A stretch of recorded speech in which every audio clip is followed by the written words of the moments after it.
Hello class 11 students, this is your biology teacher Agrima Rawat.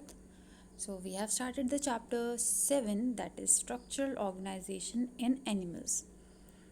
Yesterday we have talked about epithelial tissue, right?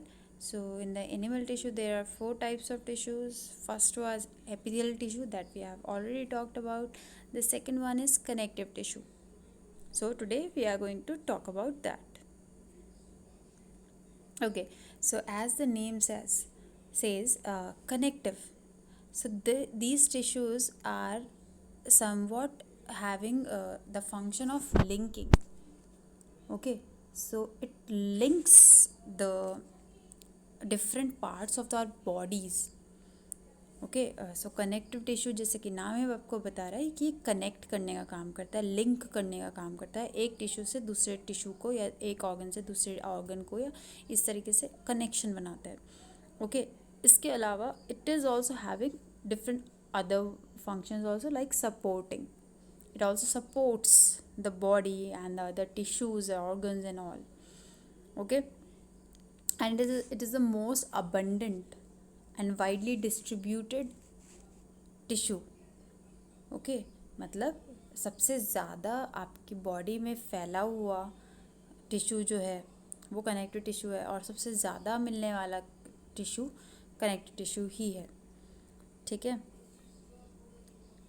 अच्छा, अब ये जो tissues होते हैं ये आपके अलग अलग टाइप्स के होते हैं.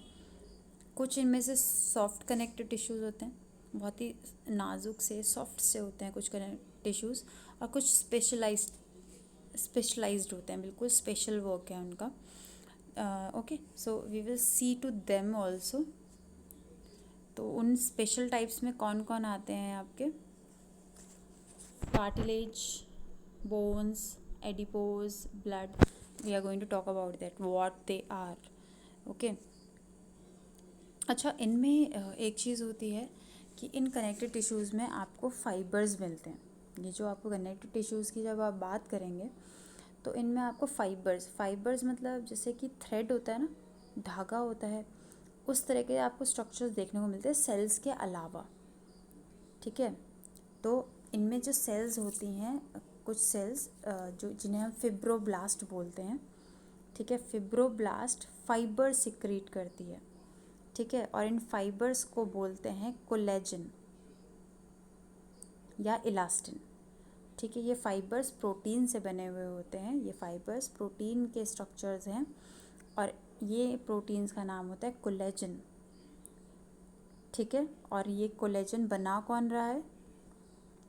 इस कोलेजन को बना कौन रहा है? फिब्रोब्लास्ट. ठीक है. फिब्रोब्लास्ट बना रहे हैं इसे. Are you clear about it? But there is an exception in this also. All the connective tissues are having collagen in them, but only blood is not having the collagen, or you can say fiber is not present in the blood.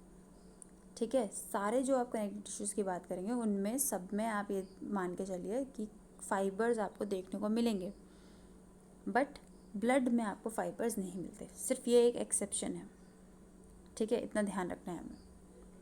Okay, so what is the function of fiber? The collagen is present in these tissues. So what is its function? Why it is so much important?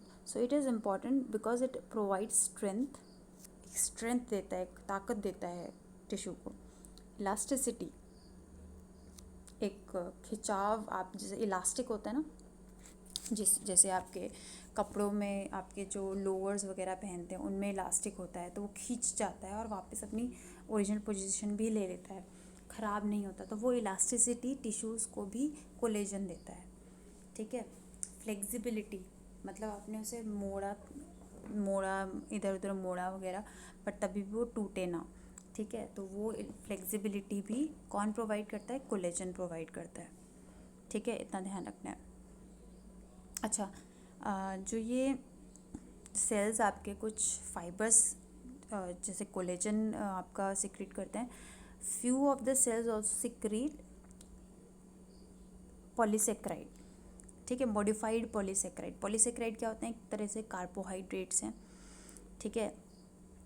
ये polysaccharides आपके जो sales और fibres हैं ये तो solid हैं, ठीक है। अब हर चीज़ किसी बेस पे प्रेजेंट होती है, कोई ग्राउंड सब्सटेंस होगा जिसके ऊपर ये सेल्स और फाइबर्स प्रेजेंट होंगे, ठीक है। जैसे मैंने आपको एक एग्जांपल देती हूँ मैं इस चीज़ के लिए। जैसे चीनी वाला पानी बनाना है आपको, तो बेस क्या है, वाटर, ठीक है, और उसमें आपने शुगर डाल दी, ठीक है, शुगर वाटर बन गया, चीनी का पानी बन गया, राइट। तो बेस क्या है, ग्राउंड सब्सटेंस क्या है, वाटर, एंड उसके ऊपर आपने सेल्स डाली जो कि सेल्स क्या हैं, शुगर्स, ठीक है। तो यही इसी तरह से आपके ये जो टिश्यूज़ हैं इनमें जो ग्राउंड सब्सटेंस है दैट इज़ पॉलीसेक्राइड, ठीक है, या फिर इसे मैट्रिक्स भी कहा जाता है, ग्राउंड सब्सटेंस को मैट्रिक्स भी बोलते हैं, ठीक है।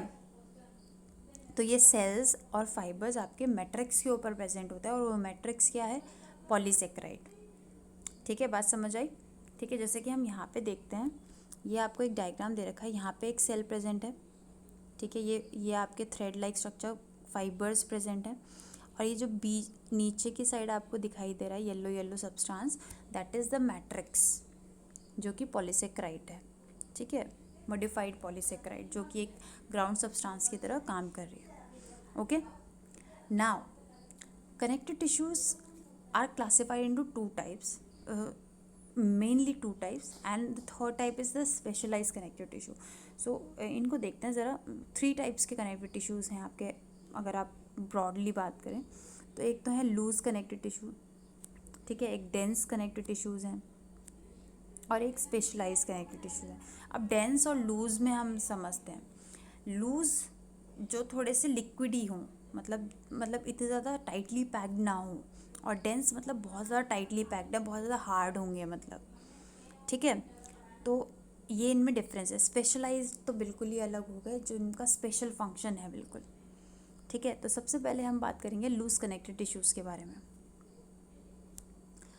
सो loose connective tissues, as the name says, they are loosely arranged, okay, they are loosely arranged in semi fluid ground substance, ठीक है, ये नाम ही बता रहा है लूजली अरेंज्ड है, एक सेमी फ्लूइड मतलब बिल्कुल ही लिक्विड ही नहीं है, बट थोड़े से फ्लूइड ही मान लीजिए आप, बिल्कुल लिक्विड नहीं बोल सकते बट तभी भी हम इसे, ठीक है।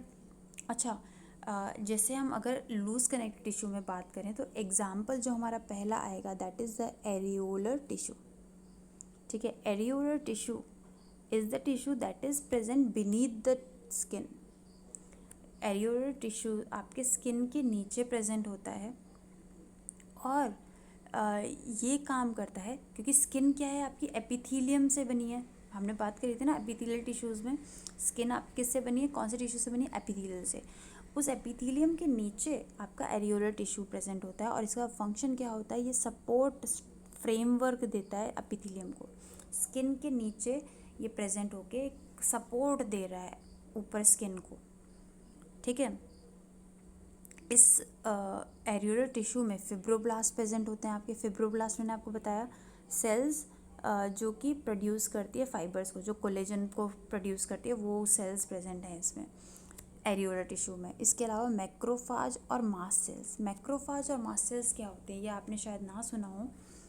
तो मैक्रोफाज और मास्ट सेल्स आपकी बॉडी की डिफेंस सेल्स हैं जो कि फॉरेन ऑब्जेक्ट्स को मारने का काम करती हैं, ठीक है, इम्यून सिस्टम का पार्ट है ये हमारी मैक्रोफाज और मास्ट सेल, जो कि एरियोलर टिश्यू में भी आपकी प्रेजेंट होती है, क्योंकि स्किन जो है बिल्कुल बाहर के कनेक्शन में है ना, बाहर इन्वायरमेंट के कनेक्शन में है। तो कोई भी अगर फॉरेन ऑब्जेक्ट वगैरह अंदर आने की कोशिश करेगा तो सबसे पहले वो स्किन से ही आएगा, और फिर वो कांटेक्ट में किसके आएगा, एरियोलर टिश्यू के। तो एरियोलर टिश्यू यहाँ पे आपका फंक्शन करेगा इम्यून सिस्टम को एक्टिवेट करने का भी, ठीक है। एक्टिव वहाँ पे सेल्स प्रेजेंट होगी ताकि उसी टाइम पे जो भी फॉरेन ऑब्जेक्ट वगैरह आए वो उसको मार दे, ठीक है।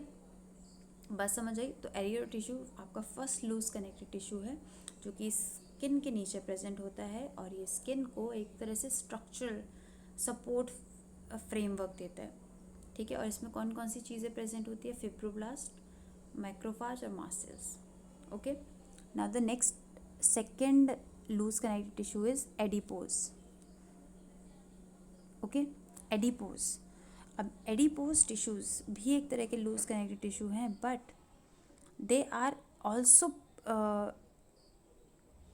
Located beneath the skin. ये भी स्किन के नीचे ही प्रेजेंट, जैसे एरियोलर आपके स्किन के नीचे प्रेजेंट होते हैं, ये भी आपके स्किन के नीचे प्रेजेंट होते हैं, पर इनका फंक्शन अलग है। जो हमारी बॉडी, जैसे कि आपने देखा होगा, जब हम फास्ट रखते हैं, ठीक है, व्रत रखते हैं, जो इस्लाम है उसमें रोज़े रखे जाते हैं, ठीक है, हिंदूज़ में आपका व्रत रखे जाते हैं। तो जब ये रोज़े व्रत वगैरह आप रखते हैं, तो आपने कभी सोचा है आपकी बॉडी इतने टाइम तक भूखे रह के भी कैसे सरवाइव कर पा रही है? जबकि आप तो क्या कर रहे हैं, आप तो खा पी नहीं रहे हैं, न्यूट्रिएंट्स आपकी बॉडी को रेगुलरली चाहिए होते हैं, तो आपकी बॉडी को एनर्जी मिल कहाँ से रही है? आप रेगुलरली वर्क तो कर ही रहे हैं सारे, तभी भी व्रत के टाइम पे, रोज़े के टाइम पे। क्योंकि हमारी बॉडी जो भी, जैसे आप नॉर्मल लाइफ टाइम में आप जो चीज़ें खाते हैं, तो ज़रूरी तो नहीं है कि वो सारा का सारा यूज़ हो जाए। कुछ पार्ट ऐसा होता है न्यूट्रिएंट्स का जो कि एक्स्ट्रा होता है, तो आपकी बॉडी उसको निकाल के नहीं ऐसे ही फेंक देती, उसको स्टोर करके रखती है। जैसे कि हमारी मम्मी करती हैं घर पे, ठीक है, हमारी मदर क्या करती हैं, थोड़ा बहुत एक्स्ट्रा ला के रखती हैं घर में, ताकि जब ज़रूरत पड़े तब हमारे पास स्टोर्ड रहे हो। वैसे हमारी बॉडी भी करती है, जब हमें ज़रूरत पड़े उस टाइम पे हमारे पास एनर्जी के लिए कुछ ना कुछ हो, तो वो एक्सेस न्यूट्रिएंट आपकी बॉडी बचा के रख लेती है और उसको फैट्स में कन्वर्ट कर देती है, ठीक है, और वो फैट हमारी बॉडी में स्टोर हो जाते हैं। कुछ लोगों की बॉडी में ये फ़ैट बहुत ज़्यादा स्टोर हो जाते हैं, तो वो मोटे से हो जाते हैं, ठीक है। अगर आप ज़्यादा ही खा रहे हैं और आपकी बॉडी को इतना ज़रूरत नहीं है, तो आपकी बॉडी क्या करेगी, उसे स्टोर करती रहेगी, और स्टोर ज़्यादा ही हो रहा है तो आप मोटे होते जाएंगे, है ना। तो वो फैट जो स्टोर होता है वो एडिपोज टिश्यूज़ हैं, ठीक है। तो सेल्स, जो इस टिश्यू की सेल्स हैं, वो स्पेशलाइज किस चीज़ के लिए? फ़ैट को स्टोर करने के लिए, ठीक है। तो फैटी लेयर होती है ये एक तरह से एडिपोज टिश्यूज़। बात समझ आई? ठीक है, तो एडिपोज टिश्यू आपकी स्किन के नीचे ही प्रेजेंट है, बट फैट स्टोर करने का काम करते हैं। इसलिए आपने देखा होगा, जो ये फैट जिसकी बॉडी में ज़्यादा होता है उसको ठंड भी कम लगती है, क्योंकि फ़ैट जो होता है वो एक मोटी सी लेयर है, तो वो ठंड को नहीं लगने देता है। जैसे आपके पोलर बियर वगैरह होते हैं, ठीक है, जो पोल्स पे रहते हैं, वाइट पोलर बियर्स देखे होंगे ना आपने, तो वो बड़े मोटे से होते हैं, उनकी स्किन के नीचे भी एडिपोज टिश्यू बहुत ज़्यादा मोटा होता है, ठीक है, तो जिसकी वजह से उन्हें ठंड कम लगती है।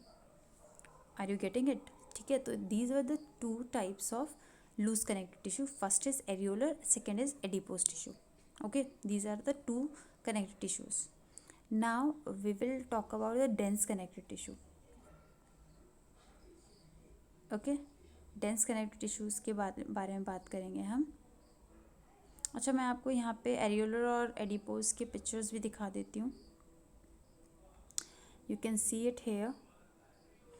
ओके, मैक्रोफाज इज हेयर, ठीक है, बताया था आपको। फिब्रोब्लास्ट आपका कोलेजन फाइबर सिक्रीट कर रहा है, ठीक है, ये फिब्रोब्लास्ट है, ठीक है, ये आपकी कोलेजन को सिक्रीट कर रहा है,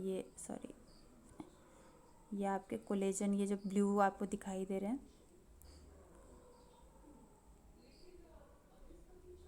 है ना, ये आपके ब्लू वाले जो हैं ये क्या हैं, कोलेजन्स हैं। तो ये कौन सिक्रीट कर रहा है? फिब्रोब्लास्ट बना रहा है। मैक्रोफाज इसमें प्रेजेंट है, मास्ट सेल्स ये यहाँ पे प्रेजेंट हैं, ठीक है, ये तो एरियोलर टिश्यूज़ हो गए। इसके अलावा आपके ये रहे एडिपोज टिश्यूज़। तो यहाँ पे आपके टिश्यूज़, ये सेल्स हैं, ठीक है, इसमें न्यूक्लियस प्रेजेंट है, फैट वाला एरिया, फैट स्टोर करने वाला एरिया ज़्यादा है इसमें, ठीक है, प्लाज्मा मेम्ब्रेन बाहर प्रेजेंट ही है। तो ये एडिपोज और एरियोलर टिश्यूज़ हो गए। Okay, now coming to our dense connective tissue. Okay, as the name says, they are very compactly packed, tightly packed. Okay, and यहाँ पे जो फाइबर्स प्रेजेंट होते हैं वो दो तरीके से प्रेजेंट होते हैं कि मतलब प्रॉपरली अरेंज्ड फाइबर्स, मतलब एक अच्छी तरह से प्रॉपर तरीके से लगे हुए फाइबर्स होते हैं किसी टिश्यू में, किसी किसी में ये इरेगुलरली अरेंज होता है, कहीं पे भी जहाँ पे भी जगह मिल रही है वहाँ पे फाइबर्स प्रेजेंट हैं, मतलब कोई पर्टिकुलर पैटर्न नहीं है अरेंज होने का। ठीक है, इस हिसाब से आपके दो तरह के डेंस कनेक्टेड टिश्यूज़ बन जाते हैं। First is dense regular and dense irregular tissue. ठीक है, रेगुलर मतलब प्रॉपर पैटर्न, जैसे कि आपको इस पिक्चर में देखने को मिलेगा। यहाँ पे आप देख सकते हैं आपकी जो सेल्स हैं, ये आपकी सेल्स हैं। ठीक है, these are the purple colour cells and these are the fibres. ठीक है, तो फाइबर्स किस तरह से एक तरीके से अरेंज हो रखी हैं। ठीक है, एक पैटर्न में, एक वेव लाइक पैटर्न में अरेंज हो रखी हैं। जबकि यहाँ पे आप देखिए, इस वाले पिक्चर में देखिए ज़रा, फाइबर्स जहाँ पे भी प्रेजेंट हो रखी हैं, कहीं पे भी, मतलब कोई अरेंजमेंट नहीं है इनका प्रॉपर। ठीक है, तो ये इरेगुलर डेंस कनेक्टेड टिश्यूज़ हो गए। तो हम सबसे पहले बात करेंगे रेगुलर कनेक्टेड टिश्यूज़ की। ठीक है, सो in the regular connective tissues the collagen fibers are present in rows between many parallel bundles of fibers। तो कोलेजन फाइबर्स आपके अच्छी तरह से रोज में प्रेजेंट होता है। ठीक है, रो में मतलब अच्छी तरह से लाइन में लगा पड़ा है, देख ही लिया आपने पिक्चर में। तो इसमें जो हम एग्जांपल्स देखेंगे, they are, first example of regular connected tissue is tendon. Okay, and the second example is ligament.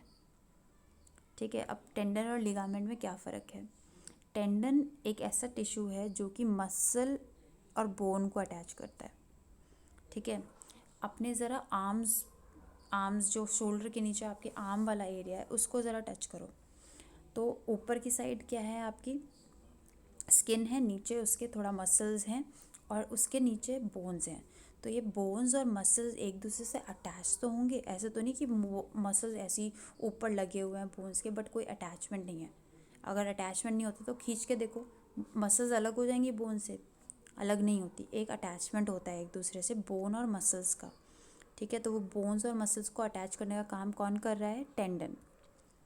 ठीक है, और लीगामेंट क्या करता है, एक बोन को दूसरी बोन से अटैच करता है।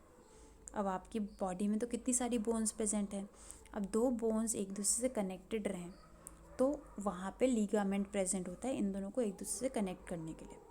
ठीक है, एक हड्डी और दूसरी हड्डी, इन दोनों को अटैच करने के लिए यहाँ पे बीच में आपका लीगामेंट अच्छी तरह से अटैच प्रेजेंट होगा। ठीक है, बात समझ आई। ठीक है, तो दो एग्जांपल्स आपके रेगुलर कनेक्टिव टिश्यूज़ के हो गए जिनमें प्रॉपर अरेंजमेंट होता है आपके फाइबर्स का, रेगुलर हैं इसलिए। ठीक है, और डेंस भी हैं, थोड़े से हार्ड हैं। ठीक है, अब बात करेंगे डेंस इरेगुलर टिश्यूज़ की। सो डेंस इरेगुलर टिश्यूज़ आपको यहाँ पे फिब्रोब्लास्ट और बहुत सारे फाइबर्स आपको देखने को मिलते हैं, मतलब आपकी सेल्स भी प्रेजेंट है वहाँ पे और फाइबर्स भी प्रेजेंट हैं जो कि कोलेजन है। ठीक है, और ओरिएंटेशन इनकी डिफरेंटली होती है, मतलब कैसे भी ओरिएंटेशन मतलब किस तरह से अरेंज हो रखे हैं वो अलग अलग तरीके से कैसे भी हो सकते हैं, जैसे कि आपने इस पिक्चर में देख ही लिया। ठीक है, कैसे भी आपके प्रेजेंट हैं यहाँ पे आपके कोलेजन, ये रेड वाले स्ट्राइप्स दिखाई दे रहे हैं ना आपको कहीं पे भी, तो ये आपके कहाँ पे आपको देखने को मिलते हैं, ज़्यादातर स्किन में आपको देखने को मिलेंगे। ठीक है, स्किन में आपको देखने को मिलते हैं ये क्या, डेंस इरेगुलर टिश्यूज़। ठीक है, स्किन के बिल्कुल नीचे की तरफ आपको जहाँ पे एरियोलर टिश्यू और एडिपोज टिश्यू आपको बताया, वहीं पे आपको इरेगुलर डेंस कनेक्टिव टिश्यूज़ भी देखने को मिलते हैं। ठीक है, अब हम बात करेंगे कार्टिलेज, बोन्स, ब्लड, जो कि स्पेशलाइज्ड आपके कनेक्टिव टिश्यूज़ हैं उनको। ठीक है, तो अब हम आ गए हैं स्पेशलाइज कनेक्टिव टिश्यूज़ पे। So these specialised, why they are so special. हाँ, सो इसके बारे में देखते हैं हम। सबसे पहले है आपकी कार्टिलेज। ठीक है, इसमें इंटरसेलुलर मटेरियल जो कार्टिलेज का होता है, मतलब कार्टिलेज के अंदर जो मटेरियल है दैट इज़ सॉलिड। ठीक है, कार्टिलेज सॉलिड होता है बट पेलिएबल होता है। पेलिएबल का मतलब क्या होता है, पेलिएबल आपने शायद वर्ड ना सुना हो, इसका मतलब होता है फ्लेक्सिबल। ठीक है, फ्लेक्सिबल होते हैं, मतलब हार्ड तो है, सॉलिड है, बट तभी भी थोड़ी सी आपकी फ्लेक्सिबल है। इसको प्रूव करने के लिए ज़रा अपने कान को टच करिए, ठीक है, कान के बीच वाला जो हिस्सा है आपका, जो स्ट्रक्चर प्रोवाइड कर रहा है थोड़ा सा, उसको ज़रा मूव करके देखिए तो आराम से हिल जाती है। वो हड्डी जैसी चीज़ है, थोड़ी हार्ड है, बट आराम से आपकी मूव कर जाती है क्योंकि फ्लेक्सिबल है। सॉलिड तो है, शेप दे रही है आपके कान को, बट आराम से मूव कर लेती है, टूटती नहीं, ठीक है। कंप्रेशन रेजिस्ट कर लेती है, मतलब जो हम ये मूव कर रहे हैं इसको रेजिस्ट कर लेगी आराम से। मैं इसको इधर उधर करूँगी, कान को दबाऊँगी तो रेजिस्ट कर लेगी, मतलब सहन कर लेगी, ठीक है। तो कार्टिलेज में ये चीज़ होती है।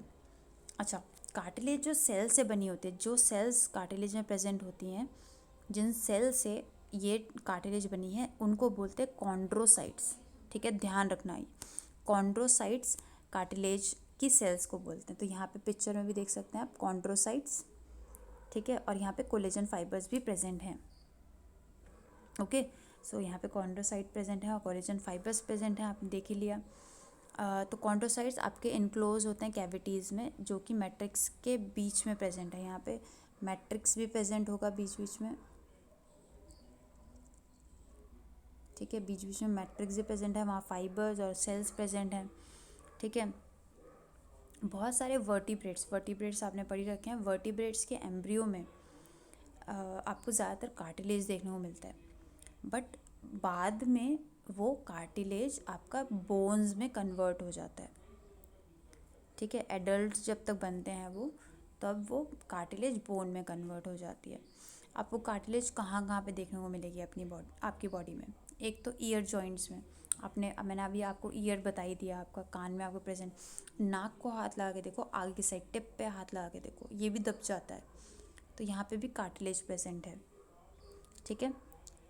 और आपके बोन्स, जो आपकी वर्टिबल कॉलम है, ठीक है, जो मैंने रीढ़ की हड्डी आपको बताई थी, ठीक है, तो रीढ़ की हड्डी जो होती है आपकी, उसके बीच में कॉलम्स जो हैं उनको अटैच करने में बीच बीच में आपकी कार्टिलेज वहाँ पे भी प्रेजेंट होती है। और जो आपके लिम्स मतलब हाथ पैर जो होते हैं आपके, वहाँ पे भी एडल्ट्स में आपको कार्टिलेज देखने को मिल जाती है। Okay, so this was about the cartilage. Okay, now coming to the second specialized connective tissue, that is bone. Okay, when we are talking about the bones, so bones are hard and non-malleable. Solid भी हैं, hard भी हैं, but उसके साथ साथ flexible नहीं है, ठीक है। कार्टिलेज जैसे थी कि वो सॉलिड थी बट पेलिएबल थी, मतलब फ्लेक्सिबल थी, बट बोन्स में ये चीज़ देखने को नहीं मिलती आपको। ऐसे कहीं पे भी मोड़ोगे वहाँ नहीं मुड़ जाएगी बोन, ठीक है, अपने एक स्ट्रक्चर मेंटेन रखती है। अच्छा, और इसमें एक न्यूट्रिएंट बहुत ज़्यादा, मिनरल जो है बहुत ज़्यादा अवेलेबल होता है यहाँ पे, उससे बना होता है बोन, जो कि है कैल्शियम। तभी तो बोलते हैं हड्डियाँ मजबूत रखनी है तो दूध पियो, क्योंकि दूध में बहुत ज़्यादा कैल्शियम होता है। तो जो हड्डियाँ हैं वो किससे बनी होती हैं? कैल्शियम से, ठीक है, बहुत ज़्यादा कैल्शियम मिलता है आपको बोन्स में। और कोलेजन फाइबर प्रेजेंट होता है इसमें, जो कि बोन्स को स्ट्रेंथ प्रोवाइड करता है, ठीक है। बोन बहुत ज़्यादा हार्ड होती हैं, ठीक है, हमारी बॉडी को एक स्ट्रक्चरल फ्रेमवर्क प्रोवाइड करती हैं। स्ट्रक्चरल फ्रेम करने का मतलब क्या है? आपकी बॉडी का एक ढांचा बनाती है। जैसे आपने स्केलेटन देख रखा है, ठीक है, स्केलेटन के ऊपर अगर आपकी सिर्फ स्किन होती और अंदर बोन्स नहीं होती, तो आपकी बॉडी का एक स्ट्रक्चर नहीं होता ना। आपके हाथ की एक शेप है, आपकी बॉडी की एक शेप है, आपका फेस का एक शेप है, तो वो फेस की शेप अलग अलग कैसे है? क्योंकि आपकी बॉडी जो अंदर बोन्स का स्ट्रक्चर है वो अलग अलग है सबका, है ना। तो वो एक जो ढांचा है हमारी बॉडी का, वो हमारे को कौन दे रहा है? बोन्स। और बोन्स को ढांचा देने के लिए जो ये आपका ढांचा मिल रहा है आपकी बॉडी को, वो आपके लिए बहुत ज़्यादा ज़रूरी है, क्योंकि ये जो ढांचा है ना, ये हमें सिर्फ एक स्ट्रक्चर ही नहीं दे रहा हमारी बॉडी को। इसके अलावा जब हम खड़े होते हैं, ठीक है, हम दौड़ रहे हैं, भाग रहे हैं, तो हमारे जो पैरों की हड्डियाँ वगैरह होती हैं ये हमारी बॉडी का वेट भी बियर करती हैं, वेट भी सहन करती हैं। तो ठीक है, जो हमारी लिम्स बोन होती हैं, जो हमारे लेग्स की बोन है, लंबी लंबी बोन्स, आप अपने पैरों को थाई बोन देखिए, थाई बोन बहुत लंबी होती है। ठीक है, ये इतनी बोन्स हमारी पूरी बॉडी का वेट सहन कर रही हैं।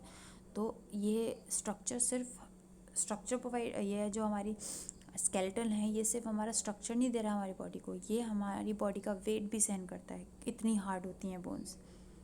ठीक है, तो बोन्स हमारी बॉडी को सपोर्ट भी दे रही हैं, प्रोटेक्ट भी कर रही हैं अंदर के सॉफ्टवेयर टिश्यूज़ और ऑर्गन्स को। अब हमारे लंग्स हैं, उसके ऊपर रिब केज प्रेजेंट होता है, हड्डियों का एक ढांचा पूरा प्रेजेंट होता है। अगर स्केलेटन याद करोगे तो आपको पता चलेगा, ऊपर की साइड ऐसे रिब्स होती हैं। ठीक है, वो आपके लंग्स को प्रोटेक्ट कर रही हैं। और भी दूसरे ऑर्गन्स हैं, हार्ट हैं। ठीक है, ऊपर आपके सर में हाथ लगाओ तो आपको बोन फील होगी, उसके अंदर ब्रेन है। तो वो बोन्स क्यों हैं? ताकि आपका ब्रेन प्रोटेक्टेड रहे। ठीक है, एक सॉफ्टर टिश्यू उसको प्रोटेक्ट करने के लिए बोन्स बहुत ज़्यादा काम करती हैं और सपोर्ट भी दे रही हैं सबको। ठीक है, अच्छा, बहुत इंपॉर्टेंट चीज़ कि जो आपकी बोन्स होती हैं उनकी सेल्स के हम क्या कहते हैं? जैसे हमने बात करी कार्टिलेज की जो सेल्स होती हैं उनको कॉन्ड्रोसाइट्स बोलते हैं, जो आपकी बोन्स की सेल्स होती हैं उन्हें ऑस्टियोसाइट बोलते हैं। ठीक है, इन्हें ऑस्टियोसाइट बोलते हैं। और ये सेल्स आपकी एक स्पेस में प्रेजेंट होती है जिसे लेक्यूनाई बोलते हैं।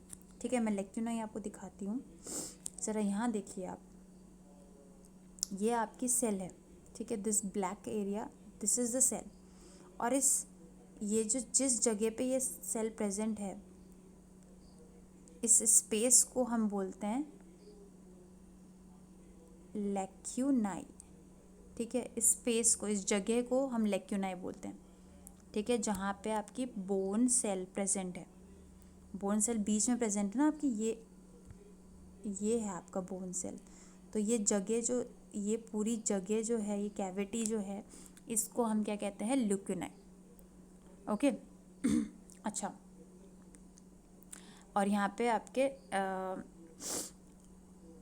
जो आपकी बोन्स हैं वो जो आपकी मसल्स हैं उससे भी अटैच रहती हैं। मैंने आपको बताया ही, जो आपके लीगा में जो आपके टेंडन है वो मसल्स और किसका, बोन्स का अटैचमेंट करवाते हैं।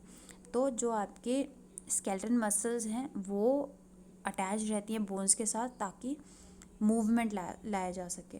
ठीक है, मसल्स भी काम करती हैं, मसल्स एनर्जी वगैरह क्रिएट करती हैं और बोन से काम करवाती हैं।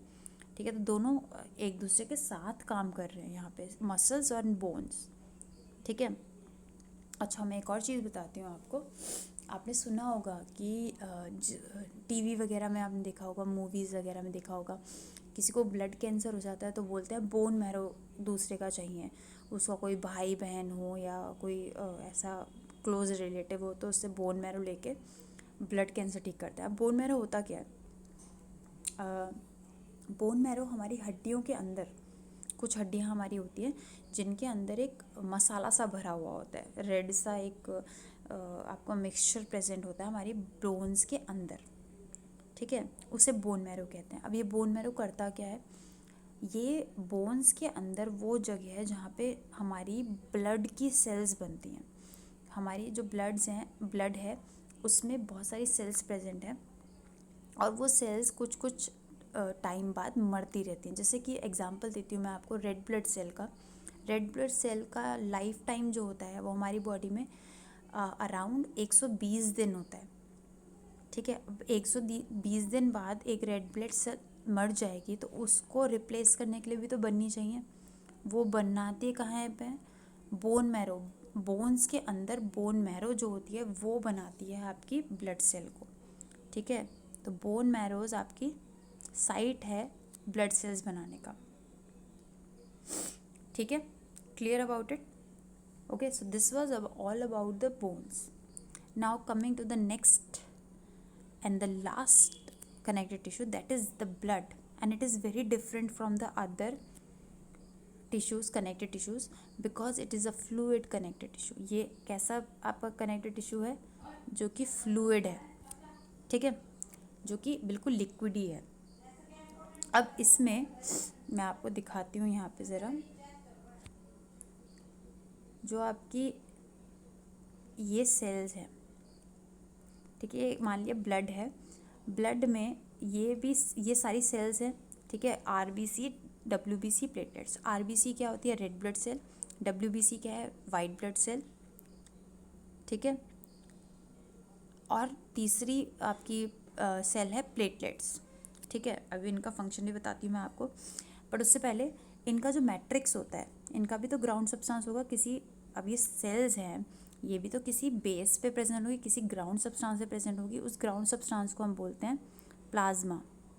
इसका मैं एग्जांपल ऐसे समझाती हूँ इसे, ब्लड को नींबू पानी के एग्जांपल से बनाते हैं, ठीक है। लेमन जूस जो होता है हमारा, उसके एग्जांपल से समझते हैं।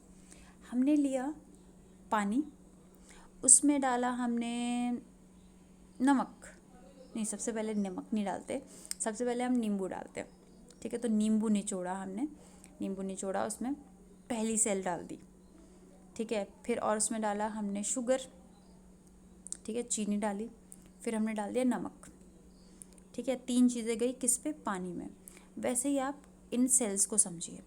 प्लाज्मा हमारा वाटर है, ठीक है, उसमें हमने डाली RBC मतलब नींबू, फिर हमने डाला चीनी जो कि है WBC, ठीक है, और फिर हमने डाला नमक, प्लेटलेट्स, ठीक है। तो ये सब चीज़ें मिक्स्ड हैं, वही हमारा ब्लड है, ठीक है। तो इस तरीके से प्लाज्मा आपका बेस है, ग्राउंड सब्सटेंस है, जिसके ऊपर ये 3 सेल्स आपकी प्रेजेंट हैं, ठीक है। अब RBC का काम क्या होता है? RBC आपकी एक ऐसी सेल है जो कि रेड कलर की होती है, ठीक है। रेड कलर आया कहाँ से? इसमें एक पिगमेंट प्रेजेंट होता है जिसे हम बोलते हैं हीमोग्लोबिन, ठीक है। हीमोग्लोबिन का काम होता है ऑक्सीजन को ट्रांसपोर्ट करना हमारी बॉडी में। हमारी बॉडी में हम सांस लेते हैं तो ऑक्सीजन जाती है, पर ऑक्सीजन हमारी सेल तक पहुंचाता कौन है? हीमोग्लोबिन। तो एक तरह से हीमोग्लोबिन को एक ट्रक समझ लो, जो कि ऑक्सीजन को अपने ऊपर लोड करके जिस सेल तक पे ज़रूरत है वहाँ तक लेके जाता है, ठीक है। WBC का काम होता है, आपकी बॉडी के सोल्जर है ये, जो कि बीमारियों से, फॉरेन ऑब्जेक्ट से लड़ने का काम करता है, ठीक है। प्लेटलेट्स होती हैं आपकी ऐसी सेल्स जो कि हमारी बॉडी में, जैसे अगर कोई कट लग जाए, कोई चोट लग जाए आपको, तो चोट लगने के बाद आपका खून बहने लगता है। अब खून बहता रहेगा, बहता ही रहेगा, बहता ही रहेगा, तो फिर क्या होगा? ख़त्म हो जाएगा। तो उसको रोकना पड़ेगा ना। तो उसको रोकने का काम, उसको क्लॉट करने का, थक्का सा बना देता है। आपने देखा होगा आपकी चोट के ऊपर एक रेड सा, डार्क सा एक सॉलिड वो आने लगता है बाद में, वो क्या है? प्लेटलेट्स ने आपके खून को जमा दिया, तब आपका ब्लड क्लॉट हो गया, जिसकी वजह से खून बहना रुक गया, ठीक है। तो ये काम कौन कर रहा है? आपकी प्लेटलेट्स। तो ये ब्लड का काम है। ये ज़्यादा डिटेल में हम आगे के चैप्टर्स में पढ़ेंगे, इसलिए इसमें आपको ज़्यादा डिटेल में नहीं बता रखा है ब्लड के बारे में, ठीक है। तो ये एक ऐसा फ्लूइड है जो कि आपके बहुत सारे सब्सटेंसेस को आपकी बॉडी में ट्रांसपोर्ट करता है। आप एक बॉडी में जो आप खाना खाते हैं उसके न्यूट्रिएंट्स भी हर सेल तक ब्लड के थ्रू पहुंचते हैं, ठीक है। तो ये बहुत इंपॉर्टेंट कनेक्टेड टिश्यू है आपकी बॉडी का, पूरी बॉडी को कनेक्ट कर रहा है ये आपकी बॉडी में, ठीक है। So these were all the connected tissues. I hope you have understood these. Okay, thank you.